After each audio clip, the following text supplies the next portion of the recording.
മലയാളത്തിലെ എക്കാലത്തെയും block buster ചിത്രമായി മാറിയ ലോക മികച്ച പ്രേക്ഷക പ്രതികരണത്തോടെ പ്രദർശനം തുടരുകയാണ്.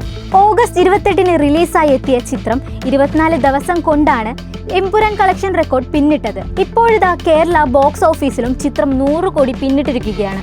ആഗോള കളക്ഷനായി 260 കോടിക്ക് മുകളിലാണ് ചിത്രം ഇതുവരെ സ്വന്തമാക്കിയിരിക്കുന്നത്. ഇന്ത്യൻ സിനിമയിലെ ഒരു ഫീമെയിൽ സെൻട്രിക് ചിത്രം നേടുന്ന ഏറ്റവും വലിയ കളക്ഷൻ റെക്കോർഡ് കൂടിയാണ് ലോക സ്വന്തമാക്കിയിരിക്കുന്നത്.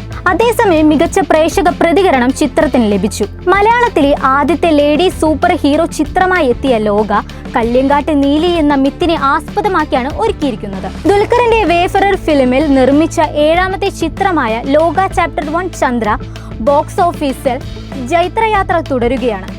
റിലീസായ 7 ദിവസം കൊണ്ട് തന്നെ ചിത്രം 100 കോടി ക്ലബിൽ ഇടം പിടിച്ചു.